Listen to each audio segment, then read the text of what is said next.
fenómeno del superniño en 2026 funciona como un reflejo directo del deterioro ambiental en el planeta. Los informes publicados en 2023 por los expertos del Panel Intergubernamental sobre Cambio Climático señalan que la contaminación generada por la actividad humana ha elevado la temperatura global.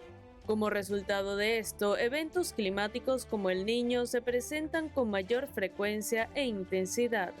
A esto se suma el aumento histórico en las temperaturas de los océanos, un factor que actúa al mismo tiempo como detonante y consecuencia del agotamiento de los recursos naturales de la Tierra. Este contexto pone de manifiesto una problemática estructural en el modelo de desarrollo actual que supera el ámbito estrictamente medioambiental.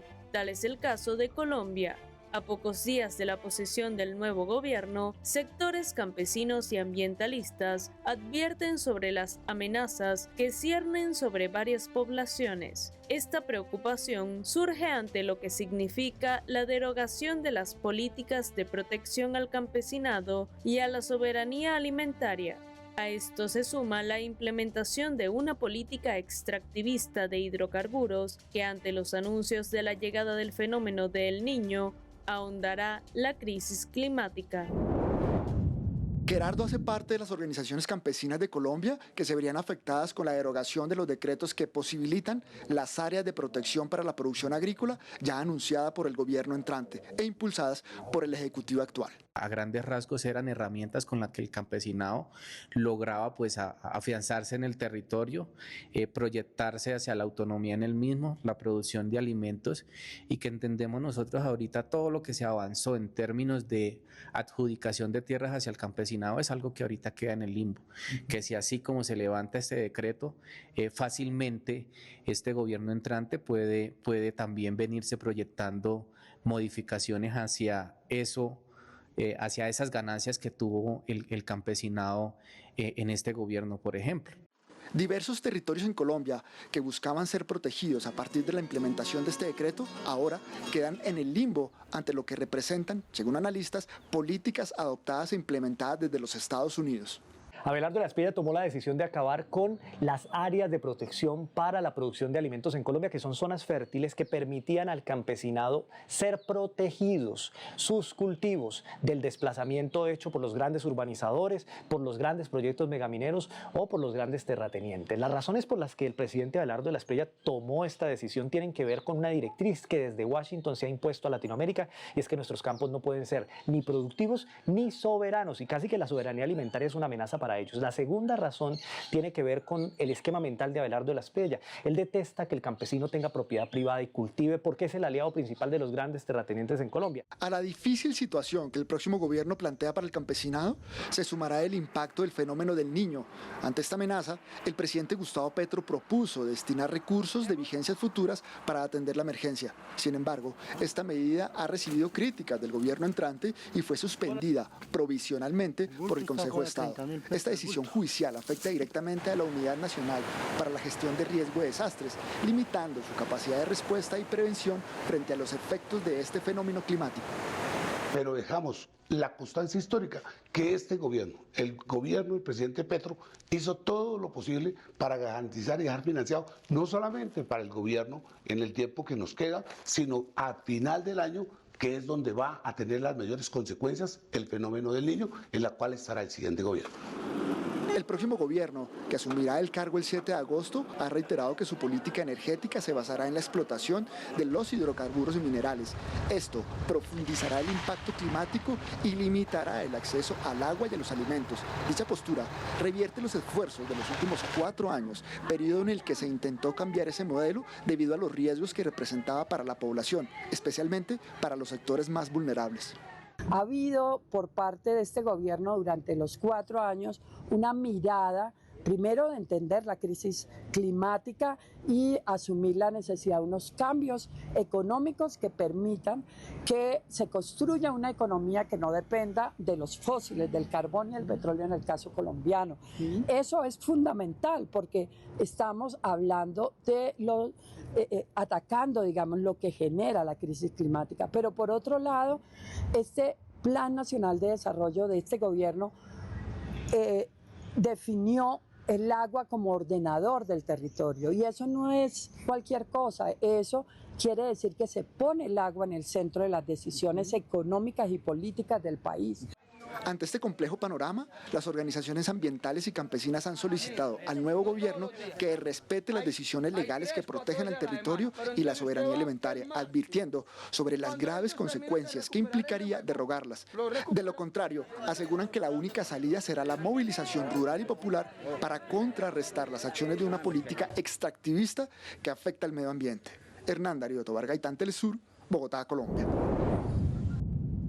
En Bolivia, estudios científicos confirman que la explotación de oro en base al mercurio provoca alarmantes índices de contaminación en las poblaciones indígenas de la región amazónica, pero hasta el momento no se producen acciones para controlar esa situación.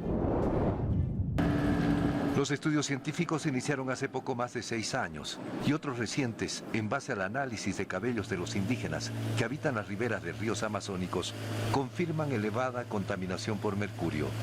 Los resultados del estudio que se hicieron en las cuencas del río Beni, Mamoré y Madre de Dios, en todas las comunidades donde se hicieron, arrojan una contaminación varias veces superior a lo que la Organización Mundial de la Salud considera como un índice aceptable.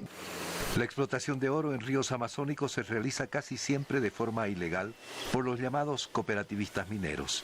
Usan el mercurio para separar impurezas del oro, luego lo desechan en los ríos o se expande por el aire y cae en sembradíos y ríos.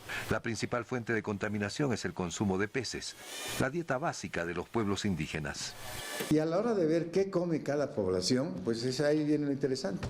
Los de la cuenca del río Madre de Dios comen más herbívoros, pescados herbívoros, y los de la cuenca del río Beni, Rurrenabaque, comen más pescados carnívoros. Y eso explicaría como un elemento por qué hay más contaminación en el cabello de los habitantes de la cuenca del río Beni que en la del Madre de Dios. Las investigaciones recientes han revelado que los peces herbívoros se contaminan y contaminan menos. El mercurio se acumula y afecta el funcionamiento de todo el organismo. Cuando uno va por las comunidades, ve la pobreza, la gente, pero no hay gente pues tirada por el suelo como uno esperaría por la contaminación del mercurio como en Minamata. Es que la intensidad no es tan alta y es más crónica, ¿no?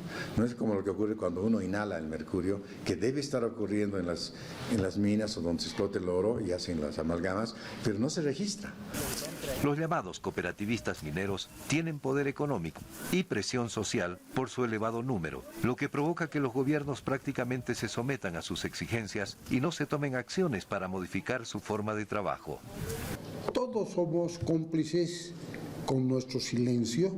Estamos extrayendo oro, el oro que no es beneficio para el pueblo boliviano. Creemos que sí, nos hacen creer, pero mentira.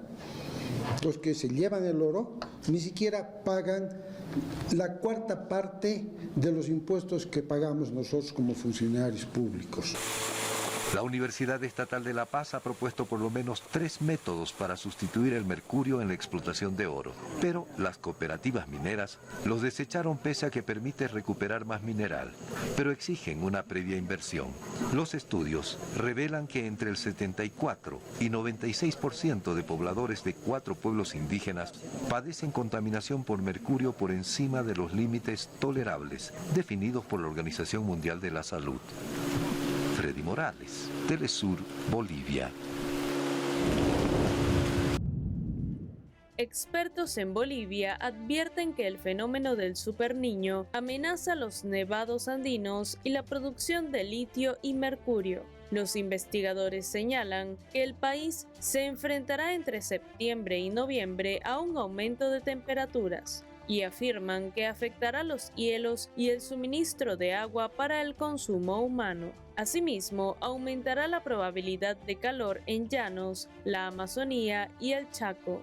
Expertos alertan sobre la desaparición de los glaciares más pequeños por el fenómeno y esto pone en riesgo el abastecimiento de líquido vital para la población.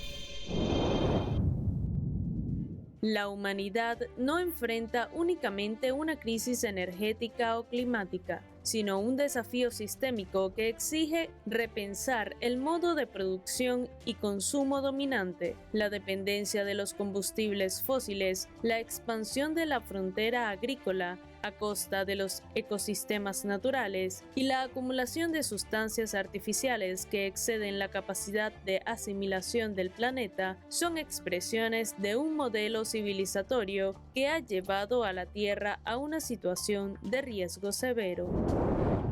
El mundo vuelve a mirar hacia el Océano Pacífico. Los principales centros meteorológicos advierten que las condiciones en el Océano Pacífico favorecen la formación de un episodio de El Niño de gran intensidad, con características que algunos especialistas describen como un posible Super El Niño. El Niño ocurre cuando las aguas del Pacífico ecuatorial se calientan de forma anormal, alterando los patrones de lluvia y temperatura en gran parte del planeta. Esto puede provocar inundaciones en algunas regiones, mientras otras enfrentan sequías, incendios forestales y olas de calor más intensas. Entre los países que podrían registrar los mayores impactos se encuentran Perú y Ecuador, por el riesgo de lluvias e inundaciones, Colombia y parte de Sudamérica con cambios en los patrones de precipitación, Australia, Indonesia y Filipinas, donde aumentaría el riesgo de sequías e incendios, además de India, cuyo monzón podría debilitarse y afectar la producción agrícola. De acuerdo con la Organización Meteorológica Mundial y la NOAA, existe una alta probabilidad de que el fenómeno continúe fortaleciéndose durante la segunda mitad del 2026 e incluso alcance niveles muy intensos hacia finales del año. Ante este escenario, varios gobiernos ya comenzaron a reforzar su sistema de alerta y planes de prevención para reducir el impacto sobre millones de personas. Es inequívoco que la acción del hombre está produciendo un cambio en las condiciones del clima a nivel global. No hay ninguna duda, y si uno lee los informes del IPCC, dice pero digamos, usa exactamente la palabra inequívoco, porque es inequívoco.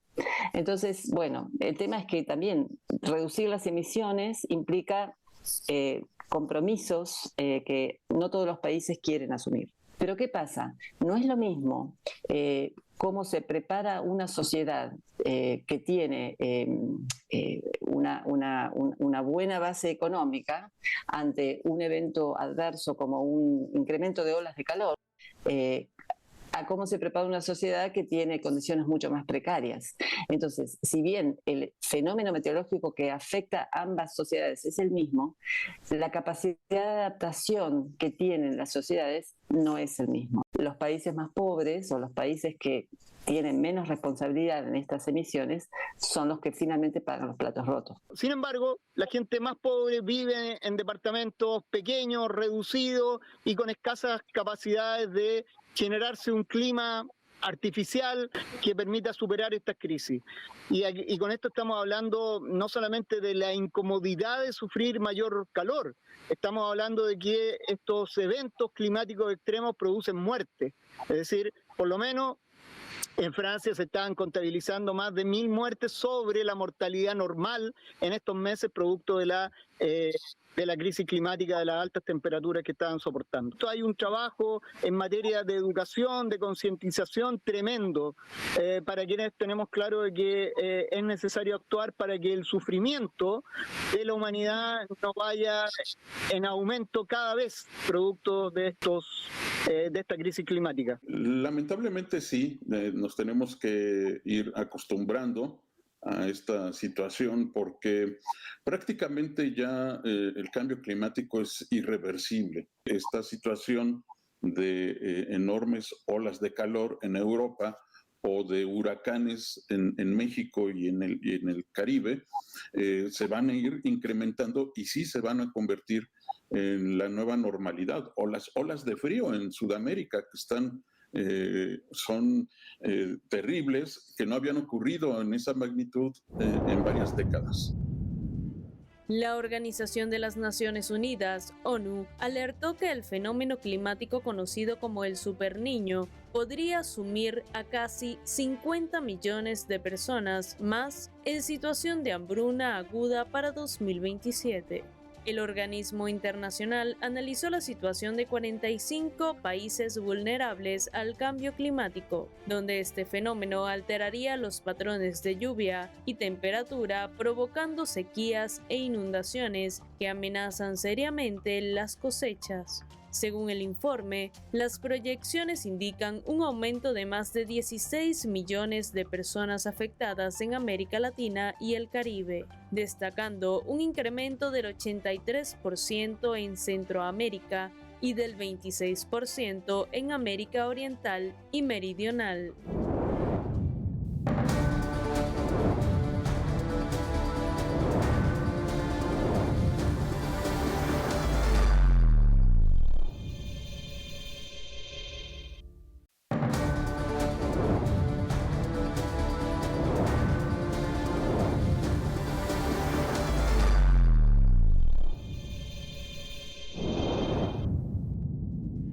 La presidenta encargada de Venezuela, Delcy Rodríguez, ofreció anuncios ante la emergencia climática global y la llegada del fenómeno del Niño que traerá sequías e incremento de temperaturas. Rodríguez anunció un plan para sumar 4.800 megavatios termoeléctricos adicionales antes de fin de año mediante acuerdos internacionales. Además, instruyó medidas de prevención de incendios, seguimiento de embalses, un plan de ahorro de energía y agua y una estrategia agrícola coordinada con la agroindustria para blindar la producción de alimentos. Asimismo, llamó a crear una conciencia climática distinta para hacer frente a la situación. El fenómeno climatológico, la emergencia climática que vive el planeta, y que ya, se pronostica lo que llaman el superniño. El superniño se refiere a periodos climatológicos de mucha sequía, donde las temperaturas incrementan pronunciadamente, donde se reducen los periodos de lluvia, se reducen las fuentes hídricas. Y fíjense ustedes lo que ha ocurrido en las últimas semanas. La temperatura sobre los océanos ha subido de 1.25 grados Celsius a 1.94 grados Celsius. Cuando se discutió el Acuerdo de París, ya se pensaba que por encima de 1 grado Celsius era una emergencia climática. Imagínense ustedes a dónde está llegando la humanidad. Vemos en otros países inundaciones severas, tifones desmedidos, vaguadas, avalanchas. Es una situación realmente para preocupar, pero también para ocuparse. Crear la conciencia necesaria para que nuestro pueblo sepa que debemos tener una conciencia climática, ecológica distinta para poder hacer frente a las consecuencias de la emergencia climática. En medio de los embates de crisis climática, en Bolivia el mes de agosto se festeja la Pachamama, la Madre Tierra. Miles de personas acuden a los lugares más altos del altiplano y valles para ofrecer los mejores frutos, dulces y alcohol en agradecimiento por todo lo recibido en el último año. Pachamama, Madre Tierra, te agradecemos. Achachilas, cerros grandes donde viven los espíritus de las deidades, no nos abandonen, susurra el Amauta, el sacerdote Aymara, mientras riega con alcohol la tierra y la hoguera. Siempre hago a pasar a mes de agosto. Porque nosotros viajamos así con comerciantes, somos verdura llevamos, para eso siempre hay que hacer pasar, tienen fe para eso, Entonces, así siempre traigo así. Una vez al año, al mes de agosto siempre, aquí siempre venimos. Yo me confío, como soy viajero, ¿no ve? Yo me confío pues para que me vaya bien en el camino, más que todo, ¿no ve? Entonces, como es mi tradición, mi creencia, entonces ahí sí voy. Yo en cada agosto nosotros pasamos así misa, cada año así nos recordamos. En el altiplano, hacer pasar en esta ocasión quiere decir hacer pasar por el fuego, quemar las ofrendas que se ofrecen a la Madre Tierra. Traigo esa ofrendita porque por agradecimiento a la Pachamama y para que me vaya bien también en el negocio, salud. Y en agradecimiento al trabajo, a la fe que le tenemos a la Madre Tierra y sobre todo que le tenemos mucha fe. Las ofrendas aquí se llaman mesa, y eso es una mesa servida con los mejores frutos, incienso, alimentos dulces, muchas veces con un feto de llama y mucho alcohol, con el que se regará la tierra y se alimentará el fuego. Si el fuego consume toda la ofrenda hasta convertirla en cenizas, significa que la ofrenda fue bien recibida por la Pachamama. Como es agosto, la Pachamama se abre. La Pachamama se abre para recibir todas las ofrendas. Entonces, hemos venido precisamente a eso. Queremos dar las gracias a la Pachamama por todo lo que nos ha regalado en este año y por todo lo que venga. Yo soy chofer, entonces todos los años vengo, siempre me hago estas mesitas, me encanta. Así me gusta venir hasta aquí a la cumbre y hacerlo pasar. Dar gracias a la Pachamama porque estoy bajo 4 ruedas, manejo todo el tiempo. La ofrenda a la Madre Tierra es una ceremonia a cargo de la mauta o sacerdote o sacerdotisa aymara. Ellos hablan con los achachilas o deidades que habitan los cerros y con la Pachamama. Les agradecen por lo recibido y les cuentan las nuevas necesidades y les piden recibir las ofrendas. A gusto y costumbre nosotros aquí hacemos pasar la misa para un sueño de salud, trabajo. De salud, al negocio, para todas historias. Trabajo. Nos vendemos la misa, uva, unto, eso es para el Pachamama. Hace poco terminó la cosecha de los frutos de la tierra. La Pachamama está exhausta, tiene hambre y sed. Por eso se abre para recibir lo que sus hijos puedan ofrecerle y juntar fuerzas para el próximo ciclo, la próxima siembra, dice la tradición. Consumidas las ofrendas por el fuego, las cenizas son enterradas en el mismo lugar. Freddy Morales, Telesur, Bolivia.